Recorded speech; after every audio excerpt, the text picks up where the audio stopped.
What's going on, y'all? So listen. What's going on, guys? So we are back again for another episode review of Power Power Book 2 Go Season 1 Episode 9 Monster. One day I'm gonna get it on the first try, okay? I'm gonna get it on the first try. But anyway, let's just get up into this episode. So it starts off with Kane and Lil Guap up there chopping up his boys that Kane put down, okay? And I'm sitting here like, that gotta be a man fuck out of here. You know, Kane up here laughing and smiling at the body parts, showing it to Lil Guap looking like, ain't this about a bitch? I gotta do this and I'm gonna get that nigga soon, okay? He looked like he plotting, okay? Just look at Guap's face, you know? He ain't here for it, but he gotta go along with it because now he's indebted to Kane.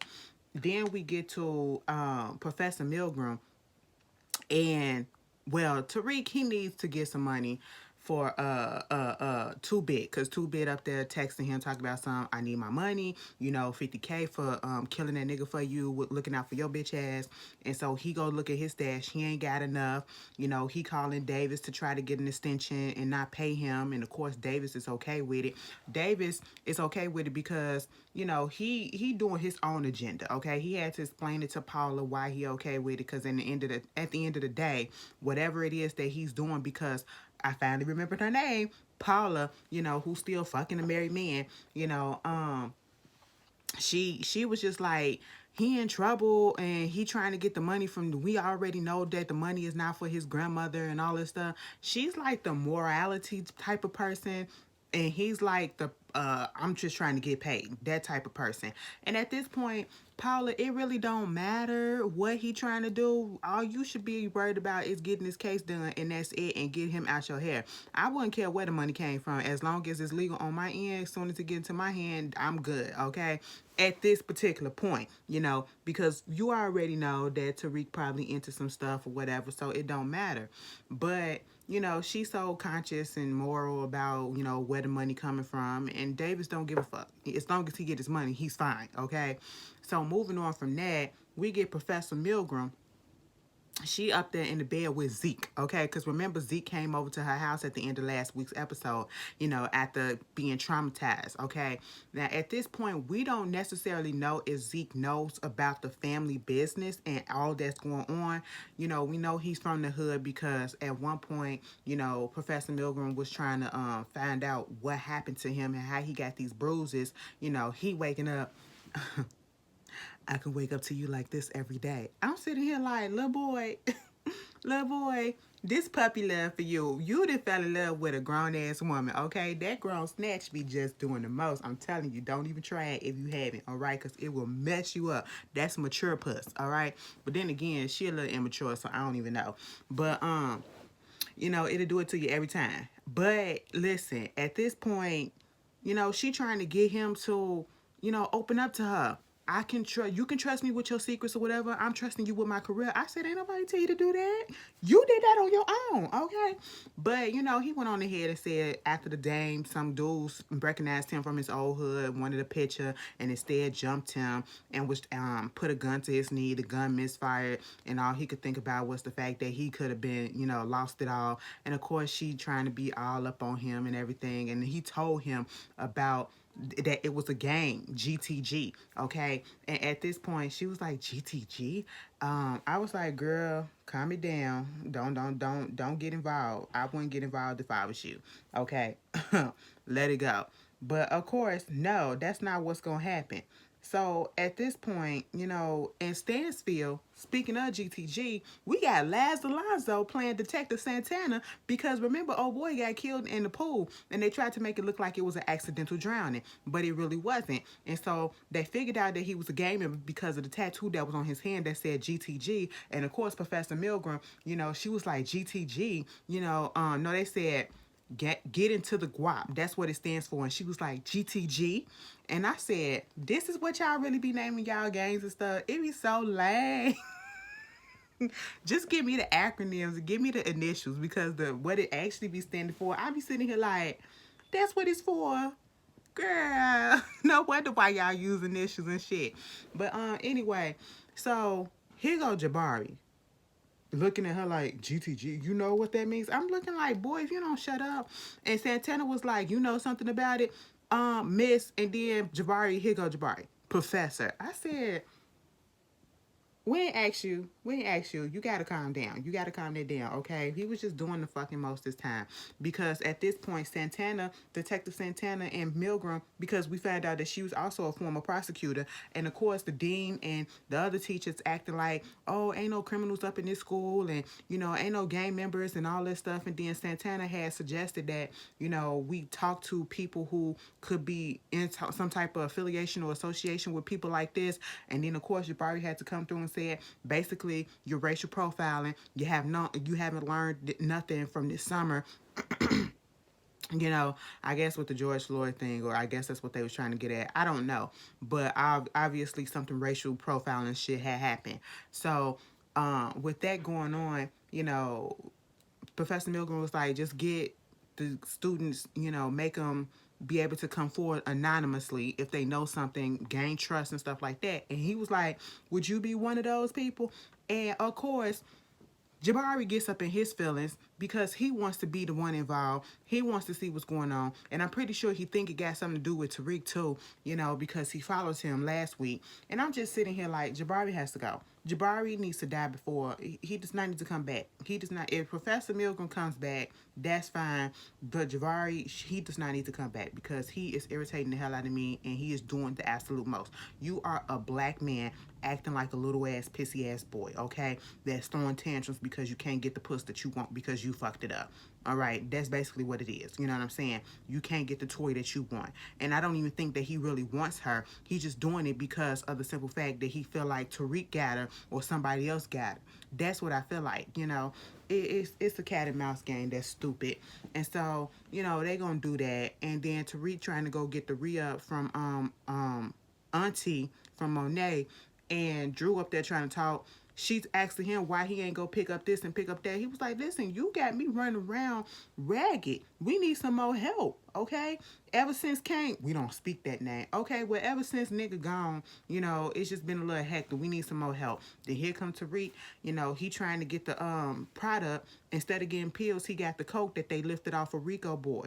They suppliers boy that came in and attacked Monet, and they had to take care of. And so, the supplier is issues going on with him. And so in order to calm the stuff down, they trying to hurry up and lift this sell off the coke and stuff that they took.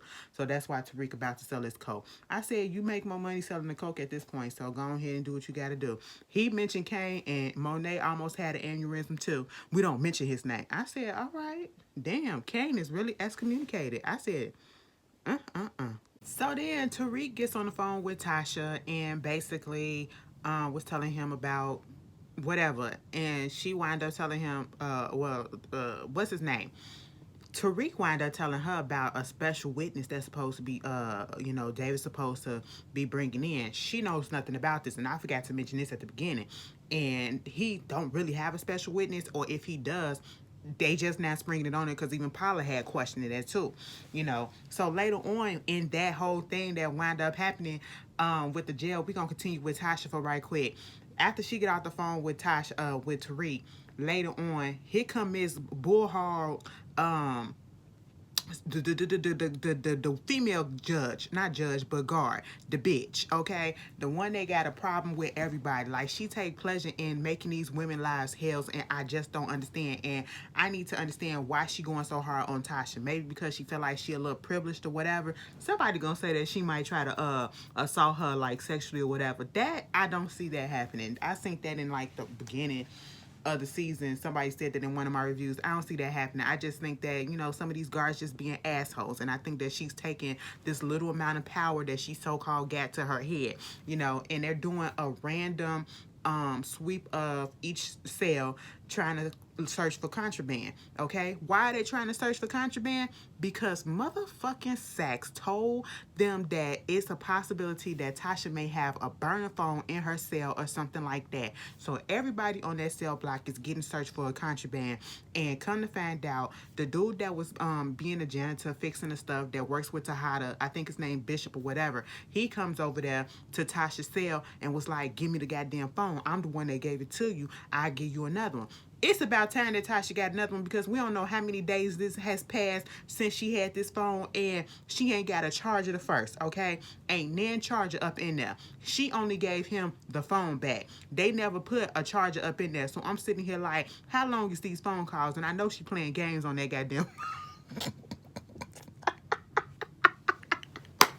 like, I know that bitch up in there playing games on that goddamn phone. But anyway, so he get the phone, and they go up in there, and of course they don't find nothing. And of course Ott finds out about this, and Ott is pissed off. He's trying to think like, what if Davis finds out about this? Oh, Davis not gonna find out about it. I was like, you didn't tell me, and I found out about it. So he just don't trust Sachs at this point. And he calls in another special agent, Pope. Okay, so that's what wound up happening with that. Meanwhile, we go back to the school, and Tariq is in class. Well, he comes in late as usual. Tariq, let me tell you something, bruh. This CP time that you working on is getting on my nerves, because me as a Capricorn, I'm all, just my person in general. I just hate when people are late. I really do. And I hate to be late myself. Okay. So every time he comes in late, it annoys the hell out of me. And you are playing into a stereotype. I don't know if you know that, but that is what is going on. And it's irritating my spirit. Okay. And so at this point, he comes in, he sits next to Lauren, and they was like, oh, Professor Reynolds finna get you and all this stuff. He got a little irritation going on, and everybody's saying how he always being pissed off this semester, whatever, and everything. And then Lauren was like, he's not that bad. Ashley had to say, well, even Ashley agreed that the little white girl, Ashley, was like, yeah, he's always pissed off. And light-skinned Keisha had to tell Lauren, no, you his little favorite or whatever. So of course he not gonna seem that bad to you. And she looking like, what? And I said, yeah, Lauren. Okay, so he comes in, they talking about Frankenstein, and asking them, have they ever read it in high school? Did you ever get the racial undertones that was going on with there? Lauren gives a little comment about how they look at the monkey. The monkey, where that come from? That's King Kong. Same thing. It's the same thing. It's the same thing. Racial undertones and all that stuff. Black people or minorities coming in and all that shit. But she gave a simple answer that was about how people look at minorities because they're different. They looking at Frankenstein because he's different. And he was like, okay, cool, remedial answer, but that's not what I'm looking for. Let's go a little bit deeper. And then light-skinned Keisha come through, and she said something about how, white people, the one that brought us here, and took us from our homeland, raped us, made us slaves, did all this stuff, but yet we're considered the monsters. But they doing all this, walking around with sheets on and burning crosses and stuff, but we're considered the monsters. And then they had this lively debate about the jail system, because somebody brought up the systematic racism that's in the jail, and this causes Lauren to side and be a devil's advocate type of bitch. Sometimes I can't stand that type of shit. Okay, let it be what it is. Okay, it's racism. I don't need you to come in and be devil's advocate and say, well, some people deserve to be there, some people did this, some people did that. Tariq was like, so what you mean my mama deserves to be up in jail? No, Tariq, that's not what I'm talking about. I'm just saying, no. Can I finish when he said, can I finish talking? Can I finish talking? I said, wait a minute, Tariq. I was like, bitch, I ain't never. But, oh, let him finish talking, okay? Let him finish talking. And so, he gives his little spiel about, people being unjustly looked at and blah, blah, blah. And he goes off and do what Tariq does. He makes the good point. And, of course, Jabari is here for when they get out the classroom. He's still in his feelings about the whole thing, and, told Lauren to get out his face and all that shit. And so while they doing that,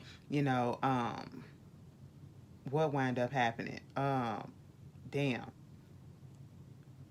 Let me fast forward. That wound up happening. Let me get to this. Professor Milgram She's looking up Tejada.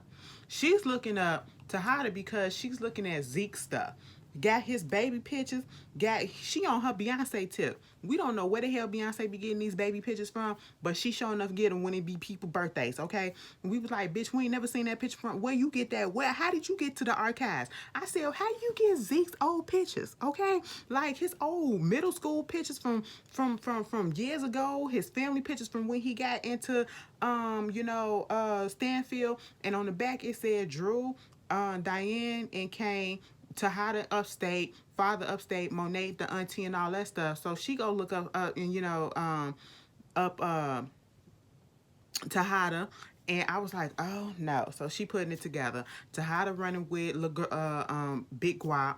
He got killed. He running the Guap game and all this stuff and woo woo woo. And then here come Jabari up in there. I said, oh, Professor Milgram. Now, girl, out of Jabari, first of all, I feel like the professors are pointless in this whole situation. I'm just gonna put that out there yet again. But if I had to take one or the other, I would take Professor Milgram over Jabari any day. Okay, now baby girl, we don't want to see nothing happen to you, so I'm going to need you to just calm down and let that go. Okay, stop looking up stuff and just let it the fuck go. At this point, Jabari come in trying to be nosy. He sees the picture of Drew, and he was like, he don't see nobody that he knows, and he walks out. And next thing you know, Drew at the house trying to, well, he had to go talk to Kane and see what the hell he doing, because Kane took all the goddamn dealers. Kane didn't. Kane said, you want to kick me out the family? I'm gonna take your dealers, okay? And he talking about something, I want this to be for me and you. And of course, Drew see that Lil Guap is still alive, and he was like, why he still breathing? Because he loyal, okay? Monet ain't doing this shit for us. You got to tell me who you loyal to. You come do it with me, or you gonna stay with her and let her do whatever she want to do with you, okay? And so, of course, Drew had to go over there and tell Monet what was going on, and he pissed off because at this point he don't want to be in this drug gang, and they gotta find dealers and stuff to move the product for Rico before they get in trouble. Okay, and at this point, Monet had to say, Kane done made that decision for you, okay? Kane, he fucked up, so now you gotta go ahead and do this. Listen, at one point, I wanted more for you than this too, but I let that shit go now that I see how stuff is going. And of course, Drew is pissed off. And I said, well, that's how you do it when you're playing in the drug game. So Davis and Paula go to see Tasha. Tasha want to be moved. They was like, no, we can't do this or whatever, because now it's gonna mess up the trial, and then we got this expert witness or whatever. Tasha brought that up. Now see, Paula tried to take up for Davis or whatever and say, no, we don't have an expert witness and some shit like that or whatever. I don't know nothing about it. Blue, blue, blue. Okay, Davis just like, whatever. It's gonna help you in the long run, so don't even worry about it. Sax and Davis wind up going to Epiphany's place where she's staying at. I said, bitch, you got all of this for stripping? And she was like, no, she just staying at her friend letting her stay at his house while he in the Hamptons with his girlfriend or with his wife. And so, she flirting with Davis, and basically they want her to come in and to, testify about how Tasha was when she was working at the daycare, and how her son may feel. And Sax got some pull because she got charged on her, she could be going to jail. And if she comes in there, say that she saw Tariq or whatever, even though Ghost said, they threw Ghost up in there saying that Ghost didn't know that he was working there up until the place got raided. And so you throw that up in there, it's gonna help Tasha out. We can go ahead and take your charges off of you, and you can see your kid and all this stuff. So of course, she might do this, because at first it was, bitch, I ain't no snitch, okay? But now it ain't. And then the whole time while they up there going into Epiphany's place or whatever, it's somebody up in the car who I believe is Special Agent Pope, who, is taking pictures of Davis and Sax going in there talking to Epiphany. Meanwhile, Tasha had called what's her name back down there, Paula back down there, to talk to her, because it was, she just got a vibe. And at one point when Davis was talking, Paula put her hand over Davis' hand, and Tasha saw that. And I was like, oh, y'all showing your slips, okay? You're showing your slips, all right? And so at this point, she was like, look, bitch, what's going on with this expert witness or this special witness that's supposed to come in and all this stuff? She was like, you never lied to me until you lied to me yesterday. And she was like, listen, truth be told, I really don't know what's going on, but all Davis told me is that that her name is Dr. Epiphany Turner. She was like, doctor? That bitch ain't no doctor. She a damn stripper. And the reason why she went on ahead and spilled the tea is because Tasha clocked her tea and said, you sleeping with this man, huh? You sleeping with this man. He's a married man, and you've been waiting how long to for him to leave his wife? Yeah. Look at what it got me. Okay, listen, my husband was cheating on me and doing all this stuff, and then now it ain't led to nothing but his death and the side bitch death and all this stuff. And she was like, okay, let me get some information on Epiphany. Found out that she got a whole bunch of charges about her running these coke that she had, and this her third strike, so she faced some real jail time, and she gonna try to get some information and see what's going on. I said, yeah, go ahead. And then she was like, go ahead and ask Tariq. She was like, do Tariq know her? And of course, Tasha wanted to play the fool like she don't know nothing, and she was like, I don't know if they know each other, but he got a friend named Slim. Okay, tell him to if he knows Epiphany, treat Epiphany just like Slim. Slim is like the dangerous gangster or criminal that I ever met. Okay, and if it comes through that she gets on the stand, it's not gonna work, and we need to treat her just like we treated Slim. Because then they also found out that it's not Davis that's doing the Epiphany girl, it's Sax that's using her as a witness. Okay, and so they gotta check that out. Next thing you know, we see Tariq. He in the room. Brayden comes in, and of course Brayden been staying with his brother because he's still pissed off at Tariq. And Tariq was like, man, you need to get over. You made me break up with Riley, and you lied to me, you fucking dickhead. I said, boy, if you don't get over it, you don't get over it. Tommy, this is the cycle that we go to when you dealing with a fucking St. Patrick. So you just gonna have to deal with it. Tommy dealt with it, so you gonna have to deal with it. Ghost and tell him everything all the time too. So just go with the flow at this point. And Tariq basically showed him all the coke, and that got his eyes wide open, and now he's interested and want to know what's up. They trying to figure out how to move this stuff, because the Stanfield is hot right now because the cops are up there. They trying to figure out who killed old boy, and of course they want to talk to all the minority students. Okay, but they was like, let's call Effie. Effie can move it up and Yale, and she was like, yeah, that's what's up, but I don't know if she really want to fuck with me, but I see, so that's what wound up happening with them. Then you got goddamn Milgram. Girl, I'm trying with you, okay? But I need you to step back, like I said. You're going to get yourself fucked up, all right? She up there talking to Zeke, talking about something. You need to tell me what's going on with your family and all this stuff. And, your daddy, my uncle ain't no gang member. He in jail. That's what it is and all this shit. I'm sitting here like, so he really don't know what's going on, or he playing dumb? Because I'm pretty sure Monet has tried to keep him away from that side of the business on purpose. So I'm pretty sure he probably don't know what's going on. And Professor Milgram thinks that he knows more than he does. And even if he do, he better not be stupid enough to say something, okay? And I'm like, you should know at this point. You don't know. Trying to get him to go to the cops and all this stuff. No, we can't do that, Professor. Like, stop it. Stop it. Just take the dick and go. You know what I'm saying? Just take the dick and go. You're getting a little bit too deep, okay? Don't become Jabari, all right? No, that's not what you want. And I'm just sitting here like, this is not going to end well for the professors at this point. I just see it not ending well. So Ott comes in and confronts Sax with the pictures that he knows that you working with David somehow or whatever. So he trying to clear it up with him. Oh no, we not working together, boo boo boo. We trying to get Epiphany and all this stuff and blah blah blah. Okay, fine. Moving on from that, I don't even care. Let's just get to the fact that Zeke ass went over there to Monet. I stand corrected, okay? Zeke does know about the family business, but Monet telling his ass to shut the fuck up, okay? Because he's like, I don't know what I should do. Should I say something? Professor Milgram, Carrie, she's saying basically that I can come to her anonymously and say something. She was like, nah, you ain't supposed to say nothing about the family business. This is why we've been trying to keep you away. It was Kane ass that did all this stuff. No, I ain't trying to have this connected to me, because if it get connected to me, then I'm going to lose my scholarship and I'm going to lose the draft and all this stuff and woo, woo, woo, blah, blah, blah. And so at this point, Monet is pissed, okay? As soon as he mentioned the whole Kane situation, not Kane situation, but Milgram, and her talking about some, she can come forward, you can come forward anonymously and everything. Monet really wasn't here for that. Diana come downstairs and she was like, what you know about this Milgram chick? Okay, his professor, I don't know nothing. But then again, I seen something that Tariq had, and I thought it was about her somebody else, but maybe it's about Zeke or whatever.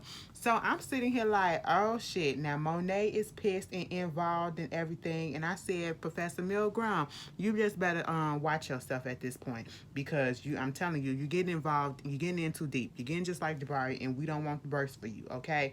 Um, so meanwhile, Santana, Detective Santana up there talking to Professor Milgram and Jabari, trying to see if they know anything, has they seen anything else. And of course, here comes Milgram telling them that the freaking students got jumped by somebody, a gang or something. She never gave out, or they never showed us at this point that she said GTG. And I'm sitting here like, oh my God. Okay. She come back to her office and here go Monet. Listen, bitch, I know you been fucking Zeke or whatever. She was like, she was like, you did. You did. Bitch, let me just tell you this. You gonna stay the fuck away from him. You gonna tell him to be, you gonna be fucking quiet. And if something ever happened to Zeke, you gonna be the first fucking name that I say something about, bitch. Okay? You get me? Cause you a little bit too confident, like you're not too shocked to see me. I said, oh no, you didn't got Monet started. I said, Carrie, baby, this ain't what you want. Okay, Monet crazy. She just excommunicated her own son, what she bore for 9 months. Okay, ain't no telling what she'd do to your ass just for fucking her nephew. Okay, I said, Zeke, this whole time, that's a dumb motherfucker. All right, you up here pillow talking with this girl and you about to spill the family secrets and shit. No, keep that shit under fucking wraps. Okay, they trying to keep you away from this and you putting yourself in it. Okay, meanwhile, we got Zeke, not Zeke, but Tariq and Brayden. They going over there to meet Effie. And of course, Brayden's still up in his feelings about shit. And, Tariq admits that, Riley didn't try to sleep with him. But if you shut the fuck up, let me tell you, the bitch did spike my drink. She was going through my stuff, and I found out that her uncle is Sachs, who is prosecuting my mama's case. Showed him the picture and everything, and that made Brayden believe him because he saw the picture in her house, okay? And so he was like, maybe she told, do he know something about my business and everything? I don't know. So Effie comes down and she has the money to get the coke. Brayden take the money, let Tariq and her talk, and he apologizes for what happened, trying to make her believe that he wasn't trying to use her or anything like that, and let her go on. Well, telling her about how his mama want him to do some stuff to somebody that he don't want to do. He's not that type of person. He's not a monster. She was like, you a monster, okay? Because she felt like he was trying to get back at her for, getting him kicked out of choke. And she was like, listen, as soon as you realize that you're a monster or whatever, you'll be okay. You say that I'm the only one that can understand you, and whether you lying or not, because I can't really tell, I still understand where you coming from, because I feel what you saying, because I'm a monster too, and I realized that when I got your ass kicked out. Now, as soon as we can both come to that conclusion, I said, bitch, that's his Tasha. That is his Tasha. Fuck Diane and fuck Lauren. That's his ride or die right there, because they the same people. It is Tasha and Ghost all over the fuck again. They get each other. Okay? And I'm just like, oh shit. Now I'm like, what is it that Tasha wants Tariq to do? Because Paula comes over there telling Tariq about meeting up with Tasha and saying about the friend Slim and what they should do and do what you did to Slim and all that stuff. And so he was like, basically, she just want me to leave her alone and not say nothing about her or whatever, get away from her as far as possible. That's what she want me to do. And so what wound up happening is Tariq goes over there to where Epiphany is staying, and he was about to kill that bitch. That's what Tasha wanted her to do. Wanted him to do, I should say.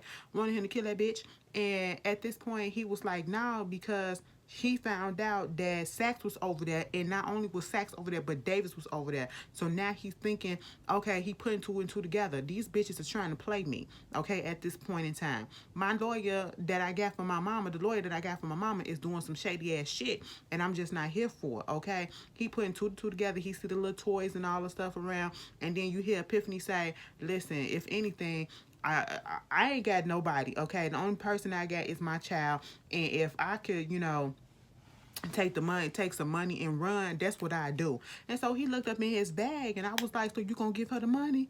Oh, please don't kill Epiphany. She innocent. Child, so they at court, right? Okay, and they waiting for Epiphany to show up. So I guess Tariq then gave her, at this point, we like, did Tariq give her the money or did Tariq shoot her? So, I is pissed off, okay? Of course, Cooper is pissed off. He meets up with Davis in the bathroom and basically was like, calling him out, and he flipped everything on Davis, okay? Now, if I go down, bitch, I'ma go down. You gonna take your ass, I'm taking you down, I'm taking Paula down. Showed him the picture that he got of them going to see Epiphany, and showing how unethical that is because it's not illegal and all that shit. And basically just flipped the script on Davis, okay? This whole thing about trying to, he said, and then gonna say he's still gonna try to take Tasha down, and he's still gonna try to take Tariq down, and he gonna take Davis and Paula down too, because he's pissed off because he found out that Paula went up there to talk to Tasha, and he feels as though she went up there and told Tasha about Epiphany, who in turn told Tariq about Epiphany. So that's what's going on. So he pissed, and now when they get in there, he don't have an expert witness that's supposed to be there. It's like, who's supposed to do it? And he telling him to shut the fuck up and just let me do my job. Okay, this man calls freaking Tariq to the stand. Tariq wasn't there, so now he's about to be subpoenaed to come. Meanwhile, Davis had. Before this, Davis had confronted Paula in the courtroom. I said, y'all gonna do this all up in the middle of the aisle and shit? Everybody watching, okay? But no, he had confronted her saying, you went up there to talk to Tasha. She was like, yeah, I went up there to talk to her because you wasn't telling me nothing, okay? If you would have been in my ear and telling me what was going on, none of this would be going on, okay? And then he eventually went on ahead and said what was happening. And he said, how Sax double-crossed him. And she said, if you would have let me in on what was happening and how you got this tape, whatever, of Tariq, saying this whole thing on tape, that's what he said, that Sax got the tape of him at the gravesite saying that he killed his daddy and all that shit. I could have helped you, and I could have told you not to trust this man because he's untrustworthy, okay? He's untrustable, and I'm making up words, but that's what it is, and he had said, you need to help me to get me out of this. And she walked away. She said, no, I'm not. He grabbed her arm. She looked at him like, bitch, you ain't talking about somebody being left out in the cold, bitch. I'm the one that was left out. You was up there with your wife. Oh, it got personal. I said that little talk with Tasha made her come to the light, okay? And realize that, bitch, you ain't finna ever leave your wife. You was just fucking me. That's all that it is. And you gonna have to see your way up out of this. And that's when Tariq got subpoenaed. So, of course, Tasha had to call Tariq and let him know that they calling him to testify and trying to figure out, did he do his homework, quote unquote. The homework is get rid of Epiphany, and he was like, no, I didn't, but the bird or whatever is left the next, and we won't have no problem with it. So at that point in time, we can only assume that basically he paid her to go. And we get that further when Tariq goes over there to meet up with Monet, and he was supposed to pay for his product, and he couldn't pay her because he had gave the money to Epiphany. And she was like, now that's not what you're supposed to do, okay? She pulls the gun out on Tariq. And I'm sitting here like, oh, man. Okay, this has just got crazy. The end of this episode just got crazy because then we see Kane, he over there waiting on little guap who comes in with a new shipment or some stuff, and come to find out it's Monet's drug. And he was like, bitch, what the fuck you trying to do? This Monet shit. And it was like, this Rico gave me her stuff. He looking for a new distro. And I said, oh shit. Bitch Kane was like, they trying to take Monet out the game. Lil Guap is confused, like, I thought that's what you wanted. At the end of the day, regardless of what's going on between Kane and Monet, that's still his mama. He don't want nothing to happen to her. Okay? But we see, I guess, who this supposed to be, Rico, come driving down back to New York with the guns in the car. And he was like, ain't been in New York in a minute. I said, that's Jackie Long. I said, bitch, we ain't seen you in a minute since games people playing ATL. But all right, you look a little rough, but okay. I said, oh no, it is about to go down. And now, Kane trying to see what's going on. And he just scrambling trying to get to Monet at this point. Oh my God, this episode. Listen, last week episode was good. This episode got real good at the end. Okay, so while Monet up there talking to Tariq, got the gun to him, and he up here pleading his case and basically like, whatever happens, happen because I deserve it. Like, I betray everybody that comes near me. Like, everybody that comes near me or whatever gets in some trouble and all that stuff. And they do this montage with Lala and her, they mama, Ghost, and all this stuff, Tommy or whatever, people that, he done played in the past, okay? And so next thing you know, the cop pull up, and I thought it was Kane coming out there to, warn them that, Rico on his way or whatever. And they was like, why? He just sitting there. And next thing you know, when they said, get down, and all of a sudden, bitch, they just started spraying it. I said, oh my God, oh my God. I was in like, okay, bitch, I was on pins and needles the last end of this episode, girl. It was so good. And then at this point, Drew decided to be like, he wanted to man up, okay? He said, listen, I'm going to protect my family regardless. Regardless of how you feel about Drew, when you need Drew to come through, Drew going to come through. Drew said, let me go to the back and get a piece. Monet told him no. Drew hurried up and tried to get up, and as soon as he got up to try to go to the back, he got shot right here. I said, oh, it could have been that he got shot in the shoulder, or he could have got shot in the fucking artery, okay? Because one of your main arteries is right here. You know what I'm saying? And I'm sitting here like, oh no, he finna bleed out. They finna kill him. Okay, next thing you know, Kane roll up after they didn't finish, and he come up in there, and we see Monet like, Drew, don't do this to me. And Drew is basically going in and out of consciousness. And then she put the gun to Kane's head. He was like, see, I told you about this. I told you this was gonna happen. She was like, where the fuck was you at? Where the fuck was you at? And all this shit. Take your brother and all that. So they go take him to the hospital. And Tariq was like, she said, I owe you a favor for protecting Diane, because that's what he did. And he was like, but me and you, we not done. And he was like, I know. And so they get to the hospital. We see Monet sitting outside. Kane come up on her. And basically, she don't want no parts of this because want nothing to do with him.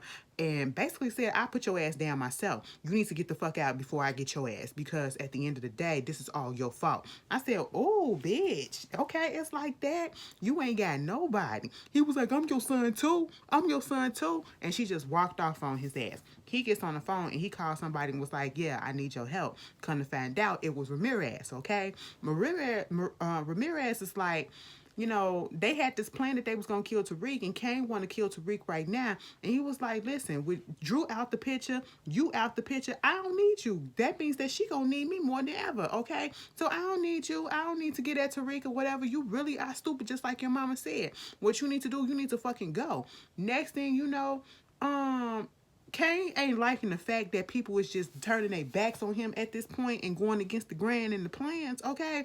So Ramirez really thought he was doing something. I said, Ramirez, this ain't gonna end well for you, boo-boo, because Kane is crazy now. He really ain't got nothing to lose. And sure enough, Kane punched that man in his face, stumped him in his face, and then took his gun and killed his ass. I said, oh, shit, okay? Meanwhile, Tariq met up with Paula, okay? Paula was like, listen, Paula was the one that told him about him being subpoenaed, not Tasha. I said that earlier, but Tasha didn't know that. Tasha didn't let him know that because he hung up the phone.